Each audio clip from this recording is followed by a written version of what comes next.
तो अगर आप वेजिटेरियन हो तो ड्राई फ्रूट ज़रूर खाएं वैक्सीनेशन के बाद, और नॉन वेजिटेरियन हो तो एग या फ़िश को अपनी डाइट में ज़रूर ऐड करें।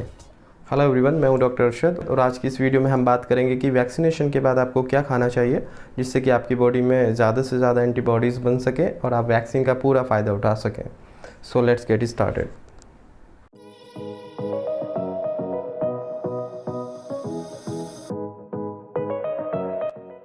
तो सबसे पहले हम बात करते हैं कि वैक्सीन लगने के बाद हेल्दी खाना खाना इतना ज़रूरी क्यों है।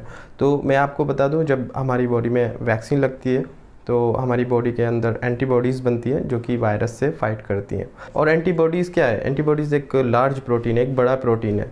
तो हमारी बॉडी को एंटीबॉडीज़ बनाने के लिए बहुत सारे रॉ मटेरियल की ज़रूरत होती है, जैसे कि प्रोटीन, हेल्दी फैट, कार्ब्स और बहुत सारे एंजाइम और न्यूट्रिशंस की ज़रूरत होती है। तो ये सब हमें कहाँ से मिलता है? ये सब हमें हेल्दी फूड से ही मिलता है। तो इसीलिए सब बहुत ज़रूरी है कि वैक्सीनेशन के बाद आपको क्या खाना चाहिए ताकि एंटीबॉडीज़ ज़्यादा से ज़्यादा बन सके और आने वाले समय में आपको इन्फेक्शन ना हो। तो कोई भी हेल्दी फूड 3 कंपोनेंट से मिलकर बनता है। Number 1 protein, number 2 healthy fats और नंबर 3 कार्बोहाइड्रेट। तो सबसे पहले हम बात करते हैं प्रोटीन की। जैसे कि मैंने आपको बताया, एंटीबॉडीज़ एक लार्ज प्रोटीन है और इस एंटीबॉडीज़ को बनने के लिए प्रोटीन की ज़रूरत होगी। तो बॉडी में जब कभी भी इन्फेक्शन होता है या कुछ नया बनना होता है बॉडी में या हीलिंग होनी होती है, तो उस टाइम पर प्रोटीन की बॉडी में बहुत ज़्यादा ज़रूरत होती है। तो अब ये प्रोटीन आप अपने फूड में अगर इनफ क्वांटिटी में नहीं लेते हैं तो हीलिंग में टाइम लग सकता है, एंटीबॉडीज़ बनने में टाइम लग सकता है, या हो सकता है एंटीबॉडीज़ कम बने।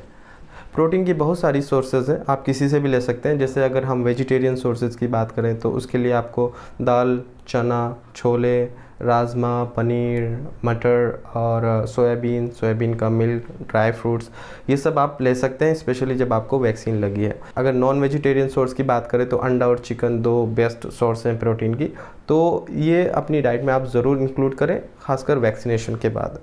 अब हम आते हैं अगले कंपोनेंट पर, वो है हेल्दी फैट। आमतौर पर हम सोचते हैं कि फ़ैट ज़्यादा ज़रूरी नहीं है बॉडी के लिए और उसको बुरा माना जाता है, लेकिन ऐसा नहीं है। फ़ैट के बहुत ज़्यादा इंपॉर्टेंट काम है हमारी बॉडी में, ख़ासतौर से जब आपने वैक्सीन लगवाई है। लेकिन शर्त यह है कि आपका फ़ैट हेल्दी होना चाहिए।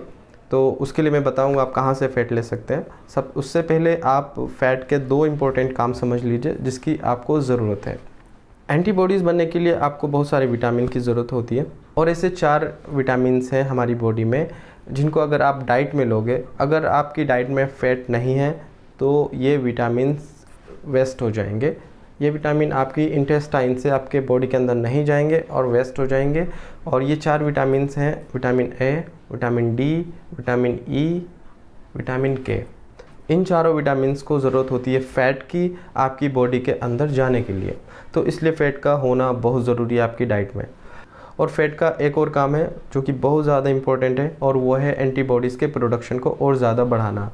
जब हम अनसैचुरेटेड फ़ैट लेते हैं, मैं आपको बाद में बताऊंगा अनसैचुरेटेड फ़ैट आप कहाँ से ले सकते हैं।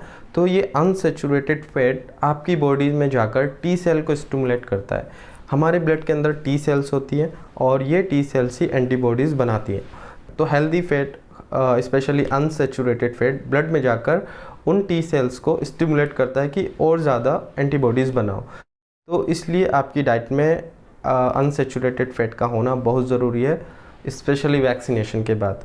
और आप अनसैचुरेटेड फैट कहाँ से ले सकते हैं? तो कुछ बेस्ट सोर्स हैं अनसैचुरेटेड फैट के लिए, वो है dry fruits, egg, fish, soybean या ऑलिव ऑयल।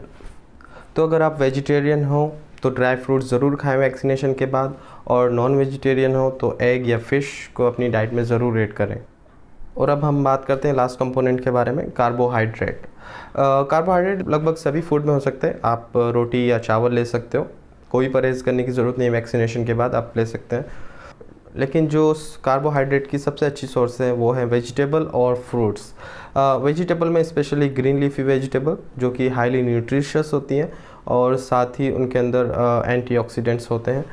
और अगर फ्रूट्स की बात करें तो आप कोई भी सीजनल फ्रूट ले सकते हैं जो कि आजकल चल रहे हैं, कोई परहेज़ आपको नहीं करना है। अगर हम बात करें कि फ्रूट जूस लेना चाहिए या फ्रूट को चबाकर खाना चाहिए, तो मैं आपको कहूँगा कि फ्रूट को चबाकर ही खाओ, क्योंकि इसमें ज़्यादा फाइबर्स होते हैं और फाइबर्स आपकी ओवरऑल हेल्थ के लिए बहुत ज़्यादा ज़रूरी है।